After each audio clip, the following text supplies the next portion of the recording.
صوفیہ کرام کی موجودگی اور ان کی تعلیمات عام ہونے کا اور تبلیغ کے ثبوت ملتے ہیں۔ جب علاؤالدین خلجی قلعہ دیوگیر کے محاصرے قلعہ دیوگیر کا جب گھیراؤ کر رہے تھے تو اسی دوران جنگل سے اذان کی آواز آئی، جسے سن کر علاؤالدین خلجی اور اس کے سپاہ حیران ہو گئے، کیونکہ علاؤالدین خلجی اور ان کے ساتھی یہ سوچ رہے تھے کہ اس علاقے میں کہیں مسلمان نہیں ہیں، لیکن ایسا نہیں تھا۔ بعد میں پتہ چلا کہ قلعہ دیوگیر سے کچھ فاصلے دوری پر حضرت مومن عارف باللہ تھے، جو اپنے مریدین کے ساتھ یہاں مقیم تھے، اور ان مریدین میں دیوگیر دولت آباد کے راجہ رام چندر یادو کی بیٹی، آپ کہیں گے دولت آباد رام چندر کی یادو کی بیٹی یہاں کیسے آ گئی؟ تو آپ پہلے سن چکے ہیں کہ یہاں پر کئی سارے سلطنت تھے، جس میں یادو سلطنت بھی تھے۔ تو یادو سلطنت کے جو بیٹی تھی راجہ رام چندر یادو کی بیٹی بھی شامل تھی، جو آج بھی حضرت مومن عارف باللہ کے مزار دولت آباد قلعہ کے قریب موجود ہے اور مرجع خلائق ہے۔ انہی کی بیٹی یعنی کہ انہی کے مزار کے قریب میں سٹا ہوا راجہ رام چندر کی بیٹی کا بھی مزار پایا جاتا ہے۔ مومن عارف باللہ سے پہلے آنے والے کئی بزرگان دین ہیں جن کی تفصیلات ملتی ہیں۔ ان میں حضرت سید حسین وفات 1188 حضرت سید علاؤالدین وفات 1253 اور سید حسام الدین تیغ برہنہ وفات 1281 شامل ہیں۔ شہروردیہ سلسلہ کے بزرگ اور عوارف المعروف کے مصنف حضرت شیخ شہاب الدین سہروردی وفات 1234 اور بابا فرید شرف الدین عراقی بھی انہی بزرگوں میں شامل ہیں۔ ان دونوں کا مزار حیدرآباد میں آج بھی عوام و خاص کے عقیدت کا مرکز ہے۔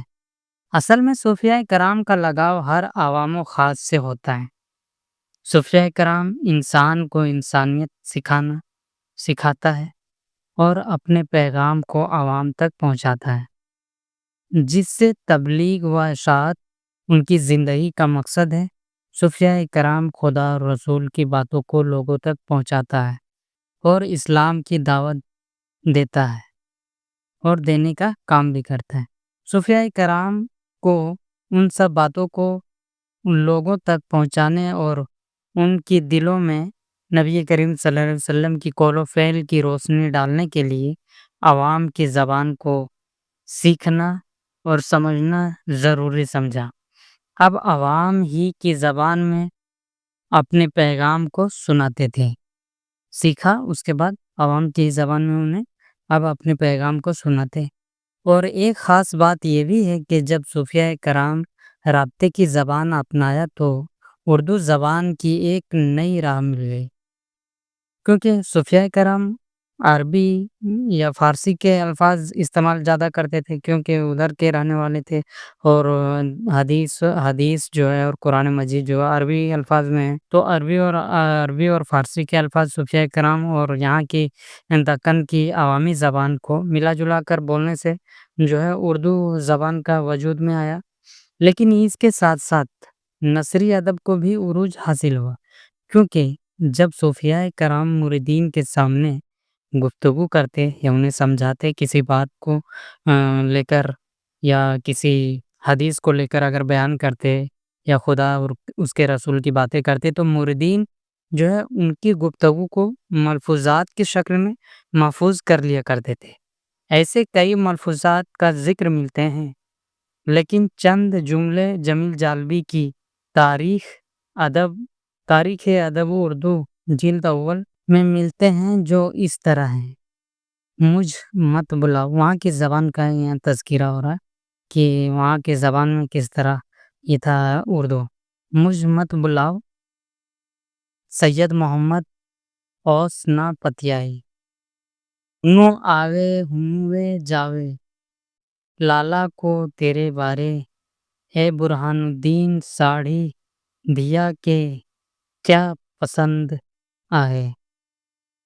دوسری جانب اسی عہد میں جنوبی ریاست کیرلا میں تجارت کی غرض سے آنے والے عرب بھی تھے جو اپنے ساتھ ایک نئی تہذیب اور نئی زبان لے کر آئے تھے۔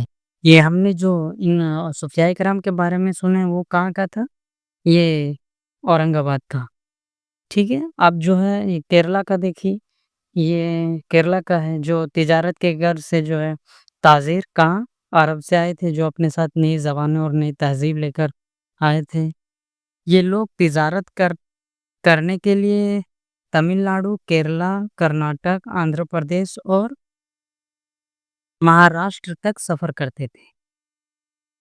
عربی تاجروں کا ذکر ہمیں 14ویں صدی کے آغاز میں مشہور زمانہ سیاح ابن بطوطہ کے سفر نامے میں ملتا ہے۔ ابن بطوطہ جب سفر کرنے کے لیے ہندوستان آیا تو انہوں نے یہاں کی تہذیب اور یہاں کی رہن سہن کے بارے میں لکھا ہے، جو نہ صرف رہن سہن بلکہ عادت و اطوار اور لباس کی تفصیلات اور مذہبی سرگرمیوں اور مساجد کی تعمیر کا بھی ذکر ملتا ہے، لیکن اس علاقے میں لسانی میل جول کا کوئی نمونہ نہیں ملتا۔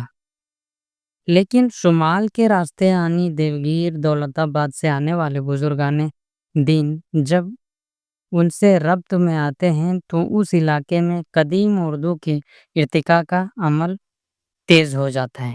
یہ کیرلا کی طرف جو ہے اردو زبان کا جو ہے وجود اس وقت نہیں تھا، لیکن جب صوفیاء کرام ادھر اورنگ آباد کی جانب سے جب ادھر گئے اور وہاں کے لوگ تجارت کی غرض سے ادھر ادھر آتے تھے تو یہاں کے بزرگوں جو وہاں جب گئے تو ان سے جو ہے ربط میں آئے، یعنی کہ ان سے ملے جلے، تو اردو زبان کا وہاں بھی آغاز ہو گیا۔ تو شروع کے ساتھ ساتھ قدیم نثر کے ساتھ ساتھ قدیم اردو میں شاعری کے نمونے بھی دستیاب ہوئے ہیں۔ اس قدیم اردو کو یہاں دکنی ہندی یا ہندوی کہا جاتا تھا۔ یہاں کے اس زبان کا اصل روپ رابطے کی شکل میں یعنی ایک بولی کے روپ میں تھی، جو عوام اسے عام فہم الفاظ میں بولتے اور سمجھتے تھے۔ سنت گیانیشور کا دوہا دیکھیں، سب گھٹ دیکھو مانگ مولا، کیسے کہوں میں کالا دھولا، پنج رنگ سے نیارا کوئی، لینا ایک اور دینا دوئی۔ سنت نامدیو کے دوہے تو سکھوں کے مقدس کتاب گرو گرنتھ میں بھی موجود ہے، مثال کے طور پر لے کے کریمہ رحیمہ اللہ تو گنی، حاضر حضور در پیش تو منی، دریاؤ تو دھند تو بسیار تو دھنی، تو دانا تو بینا میں بیمار کی کیا کری، نامدیو سوامی بخشند تو ہری۔ دوسرا سے مائی نہ ہوتی باپ نہ ہوتا کرم نہ ہوتا کایا، ہم نہیں ہوتے تم نہیں ہوتے کون کہاں سے آیا، چندر نہ ہوتا سور نہ ہوتا پانی پون ملایا، شاستر نہ ہوتا وید نہ ہوتا کرم کہاں سے آیا۔ آپ اس شعر میں بھی دیکھ رہے ہوں گے کہ آیا، دیا، ملایا، کایا، یہ سب کھڑی بولی کا ہی کھڑی بولی سے ملتا جلتا لگ رہا ہے، لیکن یہاں پر صاف ظاہر ہوتا ہے کہ یہ زبان برج بھاشا، کھڑی بولی، پنجابی بولی اور ہریانوی سے الگ ہے۔ یہ قدیم دکنی اور اس پر کسی زبان کا اثر ہے تو وہ مراٹھی ہے اور کچھ اردو کے بھی ہیں، اسی لیے اسے قدیم دکنی اردو کہتے ہیں۔ دکن میں صوفیاء کرام کے علاوہ اردو کے آغاز و فروغ میں دوسرا اہم کردار فاتحین کا ہے۔ ہم نے آگے جتنے بھی پڑھے ہیں وہ چاہے نثر ہو یا نظم ہو سب 13ویں صدی یعنی دکن میں علاء الدین خلجی کی آمد سے پہلے کے تھے۔ اس وقت یہاں زبان رواں دواں کی شکل میں ملتی ہے، جس میں فارسی، عربی اور مراٹھی شامل ہیں، جسے ہندوی یا ہندی یا دکنی کہا جاتا تھا۔ 1296 میں علاؤالدین خلجی نے دکن کا رخ کیا تو اس علاقے کی فتح کے بعد لوٹ کر دہلی چلے گئے اور ملک کافور کو دکن کا نائب بنا دیا، جو 1308 سے 1327 تک دکن کی خزانے لوٹتے رہے۔ علاؤالدین خلجی اور ملک کافور حملے کرتے اور یہاں کی ریاستوں کے خزانے لوٹتے اور اپنا بازگزار بناتے، یعنی اس ریاست کو سنبھالنے کے لیے کسی کو سونپ کر چلے جاتے تھے، جس میں امیران سدا ہوتا تھا، جو 100 دیہاتیوں کا ایک امیر ہوتا تھا، جو اس ریاست کے 100 کاشتکاریوں کا اور وہاں کی دیکھ ریکھ اور کر کے لیے یعنی کہ کر ٹیکس وصولی کے لیے ہوتا تھا، جس کے ساتھ کئی فوج بھی ہوتے تھے۔ یہ لوگ سب ترک تھے، دکن میں رہنے کی وجہ سے اپنے آپ کو فخر سے دکنی ترک کہلاتے تھے۔ تاریخ سے پتہ چلتا ہے کہ ملک کافور نے جنوب کے چاروں ریاستوں پر اپنا قبضہ جما چکا تھا۔ ان کے وفات کے بعد اب محمد بن تغلق کے بارے میں کہتے ہیں کہ یہ عجیب و غریب فیصلے کرنے والے حکمران تھے۔ انہوں نے 1327 میں ایک فیصلہ لیا کہ دارالحکومت ایسی جگہ ہو جہاں سے پورے سلطنت کا فاصلہ ایک جیسا ہو۔ یہ کب لیا؟ جب دہلی پر تخت نشین ہوئے اور اس کے 2 سال بعد اپنا دارالخلافہ دہلی کے بجائے دیوبند کرنے کا فیصلہ لیا۔ انہوں نے دارالخلافہ تبدیل کرنے سے پہلے سفر کے بہت سارے انتظام کیے، جس میں دہلی سے لے کر دولت آباد تک پورے راستے میں سایہ دار درخت لگائے گئے۔ ہر 2 میل کی دوری پر خانقاہ تعمیر کیے گئے اور راستے میں کھانے اور پانی کے بھرپور انتظام کیے گئے۔ بادشاہ کے حکم کے مطابق فوج، علماء، دانشور، فنکار، مختلف فنون کے ماہر، صناع یعنی کہ ہنرمند، دستکار، ادیب و شاعر اور عوام کی بڑی تعداد بھی دولت آباد سے منتقل ہو کر اتنی بڑی تعداد میں عوامی آبادی کے ایک جگہ سے دوسرے جگہ ہجرت کرنا تاریخ میں ایک حیرت انگیز واقعہ کے طور پر یاد کیا جاتا ہے۔ یہ واقعہ دکن میں ایک نئی لسانی تاریخ کی بنیاد رکھتا ہے۔ ظاہر ہے اتنی بڑی تعداد میں اپنے ساتھ زبان اور اپنی تہذیب بھی لائی تھی۔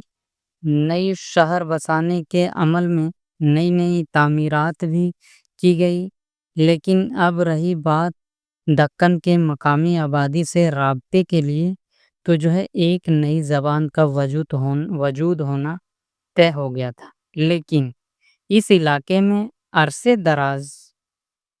دراز سے لمبے سمے سے صوفیہ کرام یہاں مصروف عمل رہے تھے اور رابطے کے لیے ایسے ملی جلی زبانوں کا استعمال کر رہے تھے صوفیہ کرام، جس میں مقامی زبان کے ساتھ ساتھ شمال یعنی دہلی میں کی جانے والی زبان کے الفاظ شامل تھے، یعنی کہ دہلی میں وہی فارسی زبان کا استعمال ہوتا تھا۔ وہاں کی سرکاری زبان بھی فارسی تھی محمد بن تغلق کے شاسن کال میں۔ تو صوفیہ کرام جب یہاں پر تھے دکن میں، تو یہ لوگ بھی فارس ترک تھے تو فارسی بولتے تھے، تو اپنی یہاں کی زبانوں کو ملا جلا کر فارسی اور دکنی زبان میں مل جل کر مراٹھی، یہ کئی زبانیں مل جل کر یہاں بولا جاتا تھا۔ تو جب تغلق یہاں آئے تو انہیں بولنے میں دقت و پریشانی اور عوام سے رابطے کرنے میں کوئی سمسیا پیدا نہ ہوا۔ صوفیہ کرام کے علاوہ ان بڑی تعداد میں امیران سدا اور فوج سپاہی بھی تھے، جسے علاؤالدین خلجی کے وزیر نے ریاست کی نظام کے نمائندے اور بہترین انتظام اور محصول کی وصولی کرنے کے لیے رکھا گیا تھا۔ تو یہ لوگ بھی تو ترک تھے، یہ لوگ فارسی ہی بولتے تھے، وہ سب تھے جو نسلاً ترک تھے۔ اسی علاقے میں عرصے سے قیام پذیر ہونے کی وجہ سے عوامی زبان کو خوب طرح سے سمجھتے تھے۔ کون؟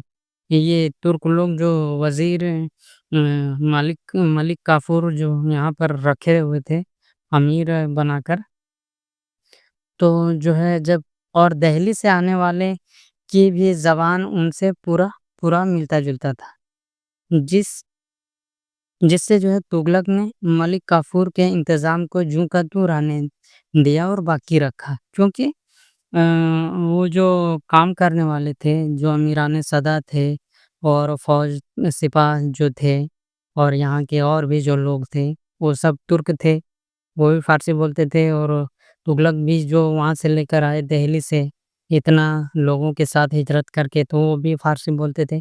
تو جو ہے ان دونوں کی زبانیں ایک تھی، تو انہوں نے تغلق نے جو ہے ملک کافور کے انتظام کے لیے ملک کافور نے جو انتظام کے لیے لوگوں کو رکھا تھا یہاں نظام سنبھالنے کے لیے، تو ان کو جوں کا توں آنے دیا، کون؟ تغلق نے، بلکہ ان کے انتظام کے ساتھ ساتھ مل کر اسی لیے دولت آباد اور اورنگ آباد اور اگل بغل علاقوں میں بولی جانے والی زبان اردو اور دہلی اور اس کے ارد گرد بولی جانے والی زبان اردو میں یکسانیت محسوس ہوتی ہے، یعنی کہ دہلی میں بولی جانے والی اور اورنگ آباد کے اگل بغل شہروں میں بولی جانے والی اردو جو ہے ایک جیسا ملتا ہے۔ عہد تغلق میں دارالحکومت کا جو دہلی سے دولت آباد منتقل کرنا دکن کی لسانی تاریخ کا اہم واقعہ ہے۔ بہمنی سلطنت کا قیام دکن میں اردو کے حوالے سے ایک اہم اور تاریخی موڑ ہے۔ سیاسی اسباب کی وجہ سے تغلق کو جلد ہی واپس دہلی جانے کا فیصلہ بدلنا پڑا، یعنی کہ کچھ سیاسی اسباب میں کچھ دقتیں پیدا ہو گئی، جس کی وجہ سے تغلق کو جو ہے واپس دہلی جانا پڑا اپنے دارالحکومت کو لے کر وہاں پر بسانے کے لیے، اور دارالحکومت دوبارہ دہلی منتقل ہو گیا، لیکن ان کے ساتھ آنے والے علماء، دانشور، تاجر اور اہل حرفہ میں سے بڑی تعداد میں جانے کو تیار نہیں ہوئے، وہ لوگ یہیں کے ہو کر رہ گئے۔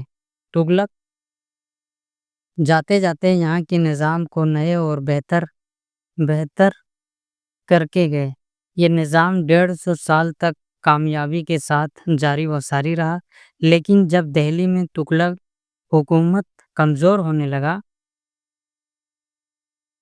تو انہی میں ایک امیران صدا جو خلجی نے یہاں طے کیا تھا، رکھا تھا، انہی امیران صدا میں امیر حسن خان نے دہلی کی حکومت سے بغاوت کرتے ہوئے ظفر خان علاء الدین بہمن شاہ کے لقب سے اپنی خود مختاری کا اعلان کر دیا۔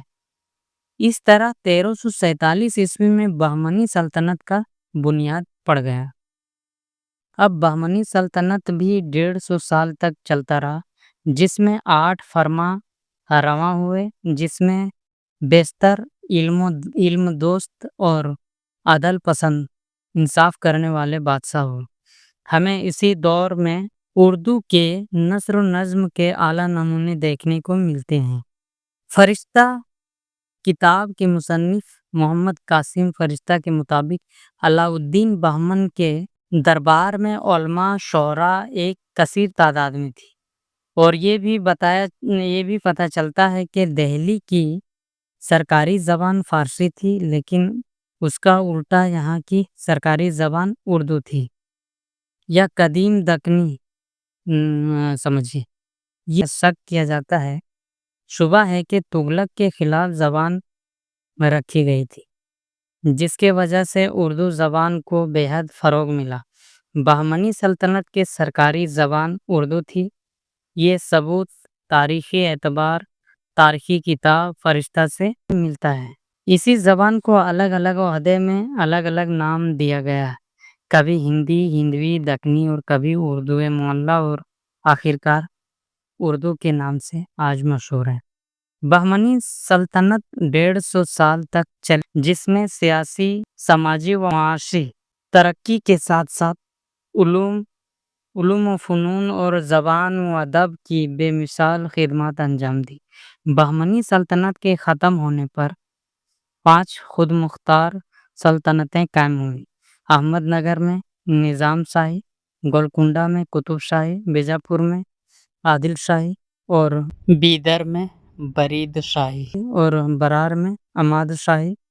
ان 5 سلطنتوں میں سے گولکنڈہ کے قطب شاہی اور بیجاپور کے عادل شاہی سلطنتوں نے اردو زبان و ادب کو بے حد فروغ دیا، جو تاریخی اہمیت کے حامل ہیں۔ تو آپ نے اس ویڈیو سے سمجھ گئے ہوں گے کہ کہاں پر کس زمانے میں اردو زبان کا آغاز کیسے ہوا دکن میں۔ تو چلیے، اگر ایک بار میں نہ سمجھ آئے تو 2 بار دیکھ لیں گے۔ اس ویڈیو میں بہترین طریقے سے بتایا گیا۔ تو چلیے، اگر ویڈیو سمجھ میں آیا تو لائک اور سبسکرائب کریں تاکہ آنے والی ویڈیو آپ تک جلدی پہنچے۔